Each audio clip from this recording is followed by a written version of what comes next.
구약은 흔히 말하기를 오실 예수님에 대한 약속이라고 표현합니다.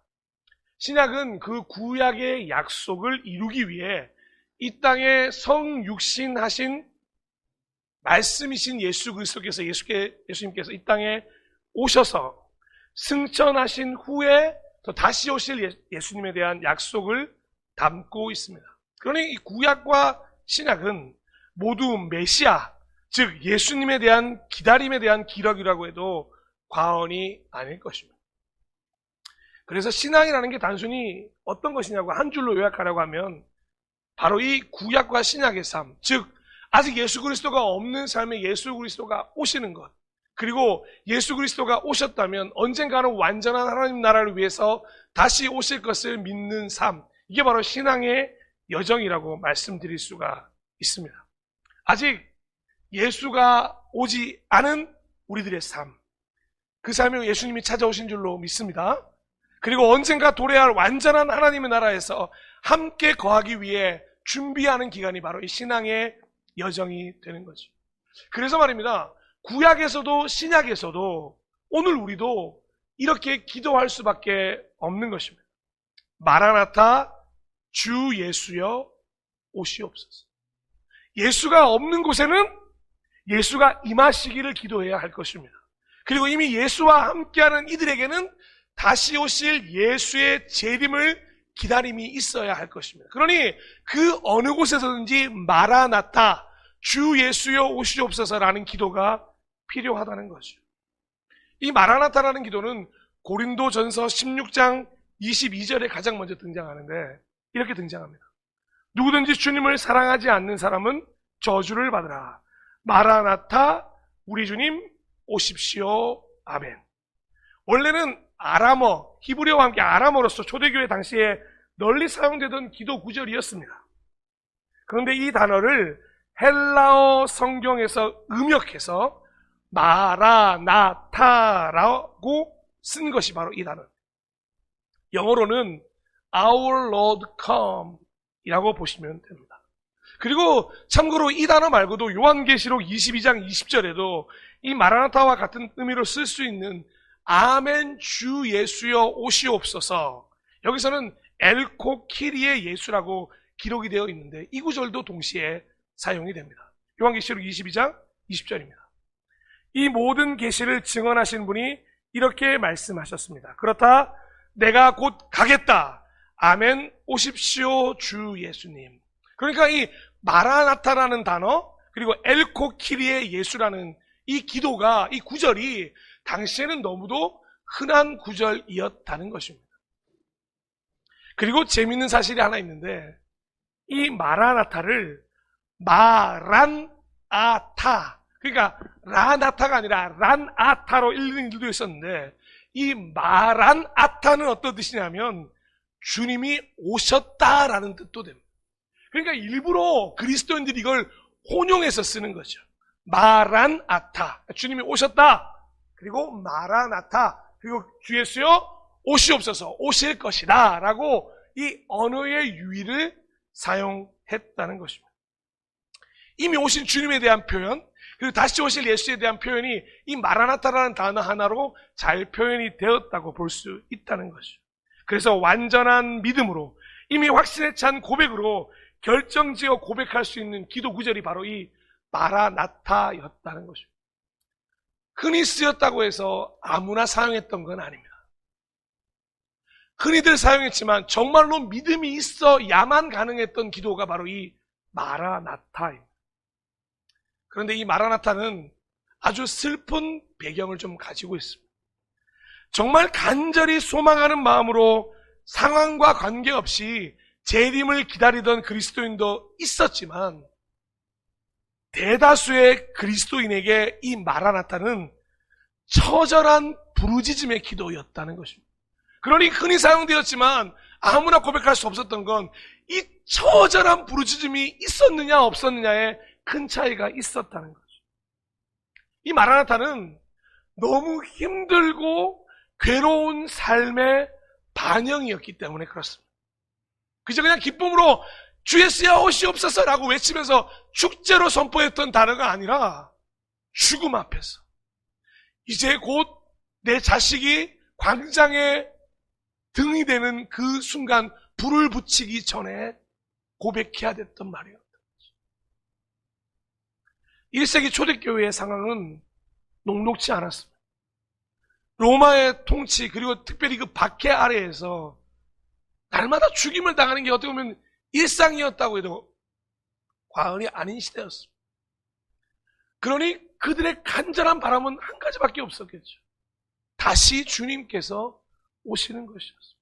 이 고통과 이 슬픔의 눈물을 거두어 주실 유일한 구원자가 다시 빨리 찾아오기를, 그리고 무엇보다도 그 예수님을 경험한 적이 있던 사람이면 더더욱이나 바라지 않았겠습니까? 그런데 그렇게 바라는 마음이었지만 더디어지면 더디어질수록 믿음이 점점 사라져가고 있던 시대이기도 했었습니다. 그래서 모든 기도에 일부러라도 이 마라나타를 반복하면서 그들의 간절한 소망을 담고 싶었던 것입니다. 그렇게 우리가 오늘날에는 이 마라나타가 기쁨의 고백일지 모르겠지만 당시에는 정말 눈물의 기도였다는 걸 기억해야 할 것입니다. 간절히 소망했지만 오지 않으시는 주님을 원망하고 싶을 정도로 그 당시 그리스도인과 교회는 처참했기 때문입니다. 근데 생각해보면 사실 2024년에도 별반 다르지 않습니다. 정말로 주님이 이 땅에 다시 오심을 기다리는 이들의 삶을 보면 지치고 괴롭고 힘들고 어려운 삶을 가진 분들이 대다수입니다. 그리스도인들 중에서도 잘 먹고 잘 살거나 부유한 삶을 살고 계시는 분들이면 노 마라나타, 주 예수여 늦게 오시옵소서, 가능하면 내가 이걸 누리고 살 터이니 가능하면 늦게 오시면 되지 않겠습니까? 그리고 가능하면 다음 세대에 오시면 어떨까요? 왜냐하면 지금 누리고 있는 삶에 특별히 예수가 오심으로 인해서 박해받고 싶지 않거든. 당시에는 로마의 박해가 있었지만 지금은 예수 그리스도 만나면 그게 박해로 느껴지는 시대에 살고 있는 건 아닐까? 생각이 들었습니다. 여러분은 어떠십니까? 정말 예수님이 지금 오셔도 아멘 할렐루야 외치실 수 있으십니까? 아니면 혹여나 마음속에 조금만 더, 예수님 조금만 더요. 성경에 나오는 대로 장가도 가야 되고요, 내 아버지의 장례도 치르고요, 밭도 갈아야 되고요, 이것저것 제가 할 게 많은데 좀 이따 오시면 안 되겠습니까? 라고 말하는 모습이 우리 안에 있을 수도 있다는 거죠. 그러니 이 마라나타라는 기도가 점점 우리 삶에 멀어져 버린 단어가 아닐까 생각이 드는 것입니다. 그런데 이 아무리 초대교회나 초대 그리스도인들이 갈급했다고 하더라도 저는 이 사람만큼 갈급하지는 못했다고 생각하는데, 아마도 이 성경을 통틀어서 가장 메시아에 대한 갈망이 컸던 사람이라고 해도 과언이 아닌 사람이 바로 이 사람 아담이라고 생각합니다.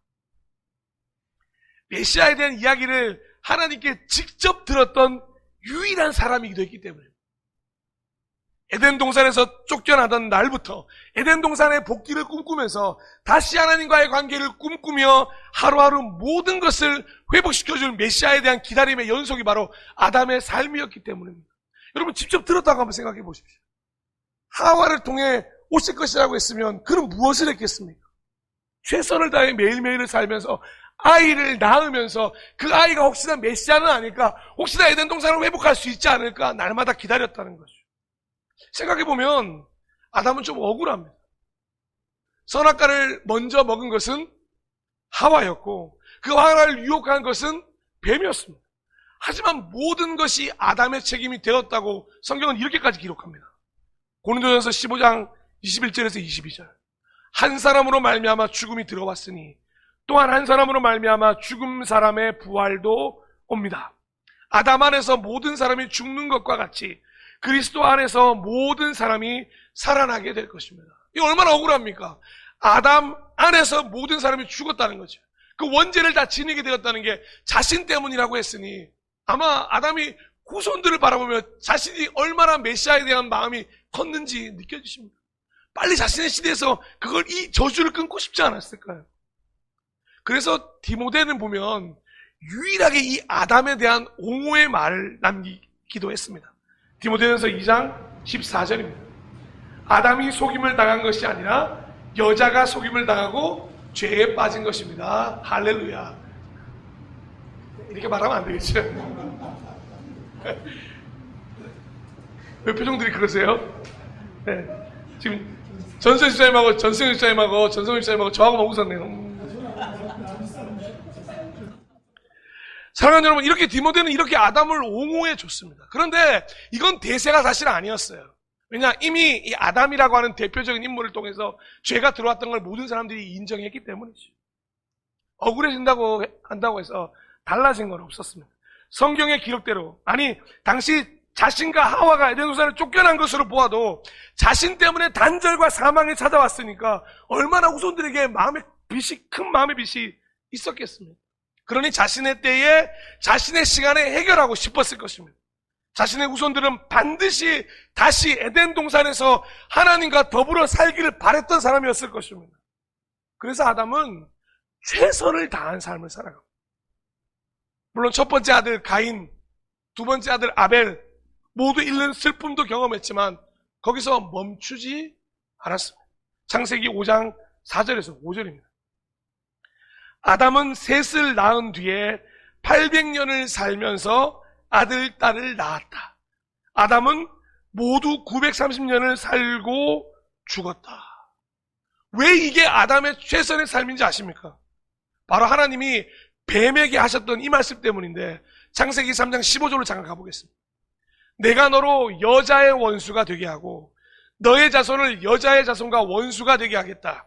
여자의 자손은 너의 머리를 상하게 하고 너는 여자의 자손의 발꿈치를 상하게 할 것이다. 아담이 어떻게 알았겠습니까? 이게 예수 그리스도에 대한 예언인지 몰랐을 겁니다. 그러니까 어쨌든 하와에 통해서 태어나는 모든 자손이 이 모든 절망과 에덴 동산에서의 쫓겨남을 회복할 수 있다고 믿었던 거죠. 그래서 아담은 정말 최선을 다해서 하와와 자손을 낳기 시작합니다. 그 여자의 자손 중 뱀의 머리를 상하게 함으로 에덴 동산을 회복할 메시아가 태어난지도 모른다는 소망 때문에 그냥 최선을 다해 아이를 낳는데 전심을 다했다는 거죠. 자기의 모습을 닮은 아들이 셋이 태어났었습니다. 얼마나 기대했겠습니까? 혹시나 셋일까? 그런데 그 이후로 800년 동안을 아들, 딸을 낳으면서 매 순간 기대했지만 그때마다 아니었습니다. 그렇게 930년이라는 하나님이 정해놓은 연수가 다 되어가도록 메시아는 탄생하지 않았습니다. 이제 아담은 이 930년이라는 세월을 뒤로하고 처음으로 죽음을 맞이하게 됩니다. 인간의 첫 생명이 사라지는 순간, 그토록 주 예수여 오시옵소서 마라나타를 외치면서 자신이 할 수 있는 최선의 일을 다 했지만 메시아는 오시지 않았습니다. 어떠한 회복도 일어나지 않는 걸 보면서 눈을 감는 일이 아담에게는 정말 큰 고통이었을 겁니다. 그래서 저는 이 아담이야말로 간절히 마라나타를 외쳤지만 응답받지 못했던 사람이라고 말을 하는 것입니다. 정말 갈급했지만 답을 듣지 못했다. 그런데 생각해보니까 이 아담뿐만이 아니었습니다. 그 이후로 예수님이 성육신하시기 전까지 수많은 사람들이 메시아를 기다렸지만 경험하지 못한 채 죽음을 맞이했기 때문에 그렇습니다. 이 마라나타라는 기도 소리가 작아서 하나님께 들리지 않아서 주 예수 그리스도가 오지 않은 것이 아닙니다. 오히려 작아질 대로 작아지고 잊혀질수록 잊혀지고 얼마나 많은 시간이 흘렀는지도 모른 채 지금이야 저희가 시간을 계산하지 당시에는 시간 계산 어디 있었겠습니까? 그저 하루하루를 보내고 아유 무슨 메시아야. 어느 순간 다 잊어져 버리고 나라는 망하고 바벨론의 포로로 끌려가고 이제는 디아스포라 유대인에 대해서 나라조차 없이 헤매이고 있는 그 순간 예수께서 오셨습니다. 정말 그 시대에 태어난 이들은 축복을 받은 세대가 맞습니다. 저는 아담과 많은 구약의 인물들이 그 당시에 얼마나 부러워했을까. 저는 솔직히 제일 부러운 사람들이 이때입니다. 단 한 번이라도 예수님이 태어나시면 직접이라도 볼 수 있다면 얼마나 좋을까. 그리고 예수님은 다시 이 모든 사역을 공생 33년을 사시고 부활하셨고 죽으셨고 부활하셨고 승천하셨습니다. 그리고 뭘 약속하셨죠? 재림을 약속하셨습니다. 여러분, 이게 AD 33년의 일입니다. 그래서 지금은 AD 2024년입니다. 아담의 930년을 이제 두 번을 넘어서서 2024년째 아무런 재림의 낌새조차 없는 시대까지 와 있습니다. 많은 믿음의 선배님들이 예수님의 재림을 꿈꿨지만 경험하지 못한 채 잠들게 되는 시대. 아니, 이제는 저 사이비 이단 것들 때문에 이 신성한 재림이 놀림거리가 되는 시대에 살고 있습니다. 사랑하는 여러분, 그래서 오히려 이 아담의 930년이 우리 모두에게 위로가 되는 것입니다. 우리는 고작 가장 길게 잡아도 우리 인생 몇 년일까요? 아마 100년을 기다리는 게 아마 전부가 아닐까요? 아담만큼이나 우리가 930년을 살 수 있다고 가정한다 그러면 930년을 매일의 기다림으로 살아간다면 아마 우리는 지쳐 쓰러지거나 예수님은 다시 오시지 않을 거라고 결론을 이미 내렸을지도 모르겠습니다. 그런데 아담은 우리에게 이야기하는 거예요, 오늘.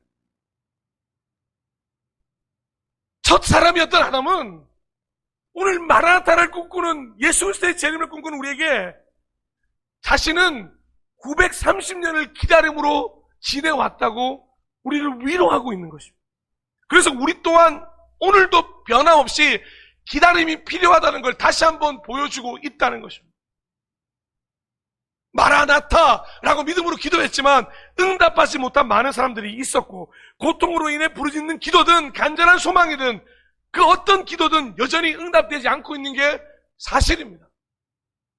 여기 계신 분 중에 주님 언제 오실지 아시는 분 있으십니까? 아시면 좀 알려주십시오. 그런데 언제 오실지 여전히 우리는 아무도 알 수가 없습니다. 그래서 가끔씩 매너리즘에 빠지기도 합니다. 왜 자꾸 세상에 익숙해지겠습니까? 마라나타라고 아무리 기도하는데 안 오시잖아요. 그러면 하나님, 이건 하나님 탓도 있는 겁니다. 하나님이 오시기로 했으면 빨리 오셔야지 안 오셔서 제가 세상에 녹아드는 겁니다 라고 핑계대고 있는 삶까지 가버린다는 거예요. 그리고는 가장 무서운 게요, 정말로 예수가 다시 오시긴 할까? 라는 의구심까지 들고 의심까지 들기 시작하면 정말로 그냥 막연한 기대가조차도 생겨버리지 않고 교회에서 이 단어조차도 사용하지 않는 단어가 되어버릴 수 있다는 겁니다. 그리고는 이 땅에 사는 것에 더 집중하게 되겠죠. 저 하나님의 나라는 우리에게 너무도 멀리 보였던 곳이 아니라 아예 희미하고 보이지조차 않는 곳이 된다면 오늘 아마 우리는 이 땅에서의 삶, 여기만 추구하려고 할 것입니다. 그런데 오늘 아담은 그런 우리에게 다시 한번 이렇게 얘기해 주는 거예요. 다시 창세기 5장 4절에서 5절입니다. 아담은 셋을 낳은 뒤에 800년을 살면서 아들, 딸을 낳았다. 아담은 모두 930년을 살고 죽었다. 그 930년을 뭐요? 온전히 예수 그리스도의 다시 오심만을 기다렸던 시간이라는 것입니다. 거의 1000년을 하루같이 기다림의 연속이었던 아담은 자신의 모든 삶을 인내로서 달린 것이라고 볼 수 있다는 것입니다. 그래서 우리에게도 끝까지 기다리라고 말하는 것입니다. 2024년 성탄절을 앞둔 재대림절을 맞이해서 많은 사람들은 이 아기 예수보다 산타나 선물이나 축제에 빠져 있을 때 2024년 교회들에게, 그리스도인들에게 아담은 이야기합니다. 마라나타, 지금이 예수 그리스도를 기다려야 할 때다. 인내로서 그 경주를 여러분 달리고 계십니까? 아니면 그냥 세상의 방법에 빠져서 똑같이 성탄 시즌을 보내고 계시는 건 아니십니까?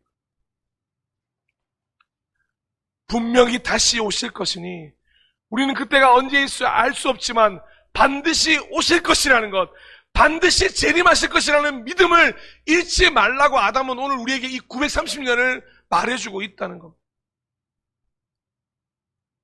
오늘도 믿음으로, 혹여나 여러분의 머릿속에 없었던 단어였다면 다시 기억나심으로 이 마라나타라는 고백을 드리기 위해 필요한 가장 중요한 요소가 있다면 바로 인내라고 말씀드리고 싶습니다.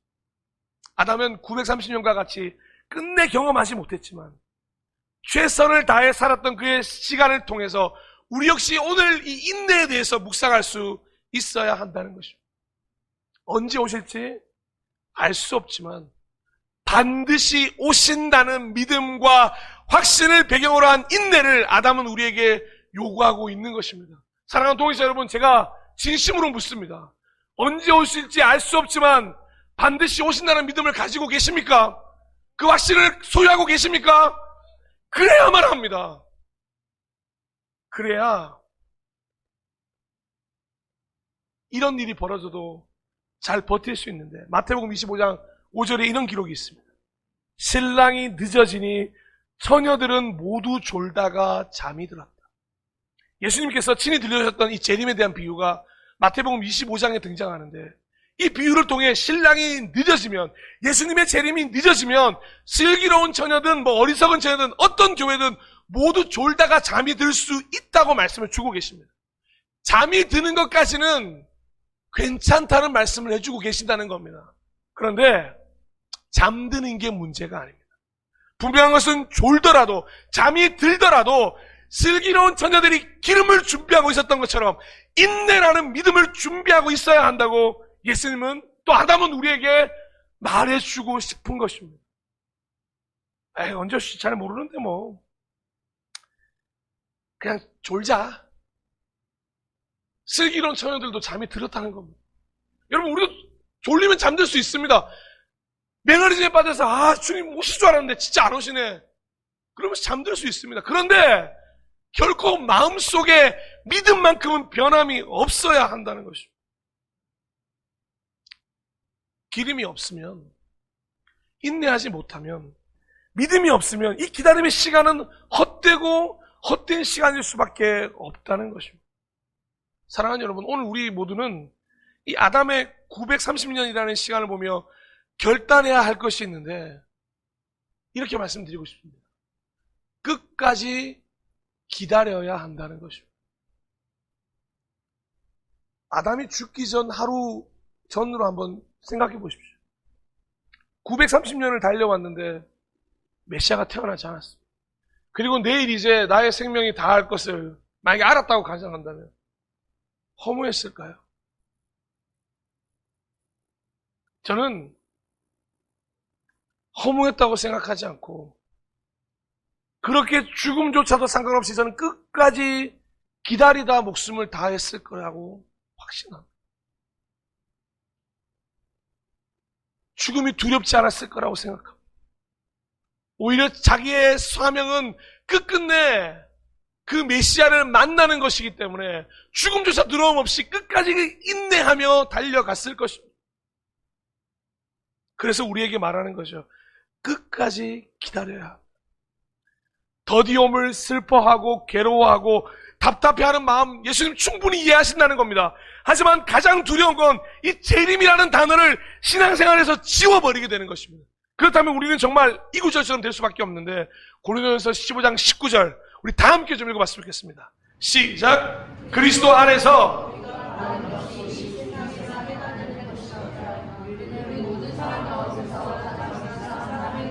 오늘 다시 한번 이 말씀을 기억해 보셨으면 좋겠습니다. 사랑하는 여러분, 우리는 이 세상을 꿈꾸는 존재가 아닙니다. 우리는 하늘 소망이 있는 줄로 믿습니다. 사탄의 전략이 있다면, 그 사탄의 전략이라는 게 정말 존재한다면 아마도 그건 우리가 재림에 대한 소망을 버리고 현실에 집착해서 현재의 삶만을 중요하게 생각하는 그 인식의 변화를 만드는 것일 겁니다. 야, 재림 따위는 없어. 오늘을 즐겨.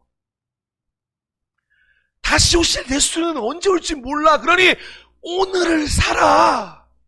오늘 재미있게 살아. 하지만 아담의 930년을 보면서 우리는 오히려 다음과 같은 구절로 우리의 기도를 이어가야 되고 우리의 믿음의 여정을 이어가야 하고 끝까지 주님만 바라볼 수 있어야 할 텐데, 한 구절씩 한번 나눠드리겠습니다. 누가복음 21장 19절입니다. 너희의 인내로 너희 영혼을 얻으리라. 아멘. 사랑하는 여러분, 그 인내를 통해 여러분 영혼을 얻으시기를 축복합니다. 히브리서 1장 36절입니다. 여러분이 하나님의 뜻을 행하고서 그 약속해 주신 것을 받으려면 인내가 필요합니다. 아멘. 히브리서 12장 1절입니다. 이렇게 많은 증인들이 구름처럼 우리를 둘러싸고 있으니 우리도 온갖 무거운 짐과 우리를 얽어매는 죄를 벗어버리고 우리가 달려야 할 길을 꾸준히 달려갑시다. 아멘. 야고보서 1장 4절, 여러분은 인내력을 충분히 발휘하여 조금도 부족함이 없이 완전하고 성숙한 사람이 되십시오. 아멘. 여기 완전하고 성숙한 사람이 어떤 뜻인지 아십니까?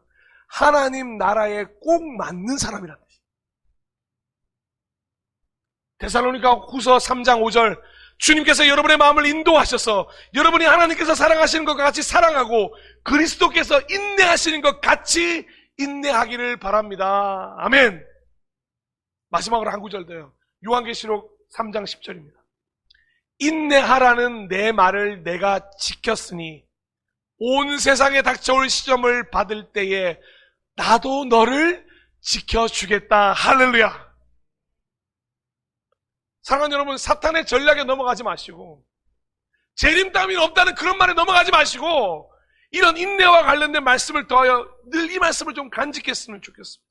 그러면 결론적으로 이 마태복음 24장 13절에 도달하게 되실 겁니다. 우리 함께 선포해 볼까요? 시작. 그러나 끝까지 견디는 사람은 할렐루야! 끝까지 견디는 사람은 구원을 얻을 것이다. 가장 강한 사람이 어떤 사람인지 아십니까? 마지막에 남는 사람.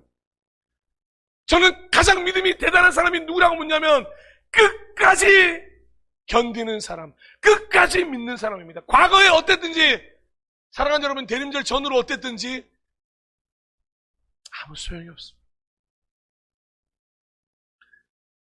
아담은 930년을 달려오기까지 끝까지 견뎌온 사람. 그런데 저는 아담이 죽을 때 허무하지 않을 거라고 다시 한번 확신하는 게, 아담 곁에는 이미 너무도 많은 자손들이 하나님의 약속의 성취를 이룰 많은 후손들이 태어났기 때문입니다. 그 옆에 있는 후손들이 뭐하고 있었을까요? 죄송합니다만 이거 우습게 생각하시면 안 됩니다. 생육하고 번성했을 것입니다. 왜요? 메시아의 탄생을 위해서요. 최선을 다했어. 그리고 결국 그 아담의 930년을 지났습니다. 그리고 아담의 그 간절한 소망대로 이 아담의 가문에서 메시아가 태어나게 되신 것입니다. 그러니 아담은 930년을 기다렸지만 아마 그의 인생을 다해서 결국에는 예수 그리스도를 만난 것과 똑같습니다. 왜냐? 그 아담의 가문을 통해 약속하셨던 예수가 오셨기 때문입니다. 길지만 이거 한번 읽어드리겠습니다. 누가복음 3장 23절에 38절입니다. 한번 천천히 보십시오. 예수께서 활동을 시작하실 때 그는 30살쯤이었다. 그는 사람들이 생각하기로는 요셉의 아들이었다. 요셉은 엘리의 아들이요.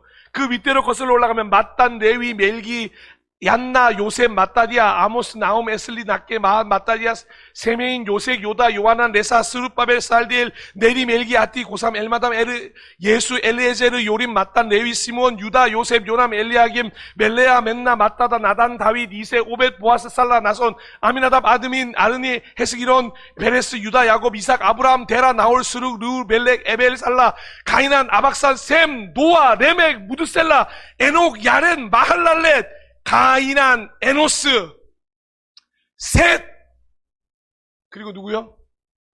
할렐루야. 아담까지 이르는데 아담은 하나님의 아들이다. 아멘. 이 아담의 930년, 그 이후로 예수님이 오기까지 셀 수 없이 긴 인내의 시간이 필요했습니다. 하지만 분명한 결론은 뭐라고요? 예수님께서 오셨다는 것입니다. 우리 역시 마찬가지입니다. 얼마나 많은 시간이 재림에 필요할지 모르겠습니다. 하지만 분명한 믿음을 소유하셔야 됩니다. 우리 우선 때요, 서연이와 지우 때 볼 수 있겠습니까? 아니면 지우와 서연이 그 자손의 때 보겠습니까? 언제인지 알 수 없겠죠. 그런데 오늘 우리는 그 믿음을 지키고 아이들이 믿음을 지킬 수 있도록 도와주고 그 믿음이 이어져 갈 수 있도록, 그래서 예수님께서 반드시 우리의 믿음의 가문을 통해 오실 것이라는 걸, 이 소망에서 결코 끊어지지 않으시기를 축복합니다. 이 믿음에서 결코 멀어지시지 않으셨으면 좋겠습니다. 이 소망과 이 믿음으로 살아가셨으면 좋겠습니다. 매일매일 바쁘게 사셔야 돼요. 예, 최선을 다해 하루하루를 사셔야 합니다. 하지만 우리의 궁극적인 하늘 소망은 하나님께 두고 변함이 없어야 한다는 거죠. 그리고 오늘 우리에게 주어진 이 믿음의 경주를 인내로서 달려가셨으면 좋겠습니다. 다시 오실 예수님께서 오늘도 변함없이 성부 하나님 오른편에서 우리를 중보하고 계시고 성령 하나님께서 우리와 함께 계시는 줄로 믿습니다. 그러니 사랑하는 여러분, 제가 이거 글씨 정말 크게 했습니다. 때가 되면 반드시 다시 오실 것입니다. 할렐루야! 그때까지 우리 끝까지 믿음으로 달려가기를. 우리 서로 힘들면 손잡아주고요. 쓰러지면 일으켜 세워주면서 우리 이 두 손 꼭 마주잡고 끝까지 달려가기를 마음 다해 축복합니다. 아멘. 우리 그런 마음으로 이 시간에 이 끝까지라는 찬양을 좀 올려드렸으면 좋겠습니다.